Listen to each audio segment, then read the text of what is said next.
ሰው እንዴት በቴክኖሎጂ ብቻ በመታገዝ ጠላቶቹን ወደ ገደል ሰደዳቸው? ይህ ሁሉ እንዴት ሊሆን ቻለ? ዛሬ የምናየው ፊልም ስለ በቀል ብቻ አይደለም፣ ስለ ስልጣን መባለግ እንዲሁም ስለ ፍቅር ኃይል የሚተርክ እጅግ አስገራሚ ታሪክ እንጂ። ወደ ሙሉ ታሪኩ ከመግባታችን በፊት ሰብስክራይብ እና ላይክ ማድረጋችሁ እንዳትረሱ። በአንድ ጋራጅ ውስጥ ቻርሊ ሚስቱ ሳራ ለልደት ቀኑ የሰጠችውን አውሮፕላን እየጠገነ ነው። ሳራ በለንደን ለሚካሄድ የንግድ ኮንፈረንስ በቅርቡ እንደምትሄድ ለመንገር ስራውን ታቋርጠዋለች። አብሯት እንዲሄድ ብትጋብዘውም ቻርሊ ግን በስራ ብዛት ምክንያት በማሳበብ ሳይሄድ ይቀራል። እዚህ ጋር የቻርሊን ባህሪ ማስተዋል እንችላለን። እሱ ለስራው እጅግ ታማኝ የሆነ ምናልባትም ከሚስቱ ጋር ከሚያሳልፈው ጊዜ በላይ ለቴክኖሎጂው ቅድሚያ የሚሰጥ ሰው ነው። ይህ የመጀመሪያው ትዕይንት ቻርሊ ወደፊት ለሚገጥመው ከባድ የጥፋተኝነት ስሜት በር ከፋች ነው። ሚስቱ አብሯት እንዲሄድ ስትለምነው ስራ አለብኝ ብሎ መቅረቱ በኋላ ላይ ለሚፈጠረው አሳዛኝ ክስተት ራሱን እንደሚወቅስ የሚያደርገው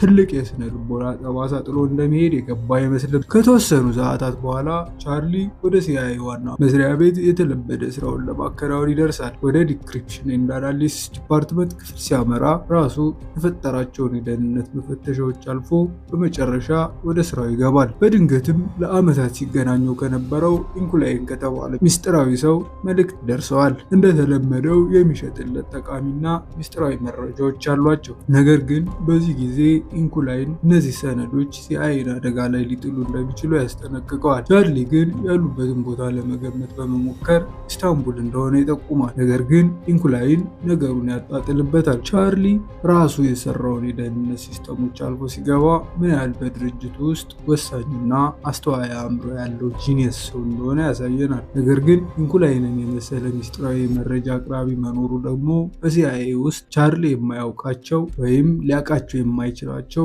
ብዙ ጥቁር ሚስጥሮች እንዳሉ ፍንጭ የሚሰጥ ክስተት ነው። ይህ የፊልሙ ክፍል በመንግስታትና በግለሰብ ደህንነቶች መካከል ያለውን ስስ መስመር የሚያሳይ ነው። ከዚያ በኋላ ቻርሊ መረጃውን ለመተንተን ይሞክራል። ነገር ግን የሚያስገርመው እንደሱ ያለ ጎበዝ ሰው እንኳ ሚስጥራዊ ኮዱን መስበር አልቻለም። ከምሳ እረፍት በኋላ ቻርሊ ወደ ቢሮ ይመለሳል እና ሳራ ደውላ ለንደን እንደደረሰች ትነግረዋለች። ይህ ደግሞ ቻርሊ አስቀድሞ ይከታተላት ስለነበር የሚያውቀው ሀቅ ነው። ወደ ሚስጥራዊ ሰነዶች ለመመለስ በጣም ጓጉቶ ስለነበረ ንግግራቸውን እንዲያሳጥሩ አሳውቋት ወደ ስራ ይመለሳል። ቻርሊ ሚስቱን በስውር መከታተሉ ወይም ትራክ ማድረጉ በሚስቱ ደህንነት በጣም እንደሚጨነቅ የሚያሳይ ነው። ይሁን እንጂ ከሚስቱ ጋር ያለውን ስል አሳጥሮ ወደ ሚስጥራዊ ሰነዱ መመለሱ ደግሞ የሰው ልጅ ምን ያህል ለአዳዲስ መረጃዎችና ሚስጥሮች ተገዥ ሊሆን እንደሚችል የሚያሳይ ተለዋዋጭ ባህሪ ነው። አሁንም ኮዱን መስበር ስላልቻለ ኮምፒውተሩን ይዞ በፍጥነት እንዲሰራ ወደሚያግዘው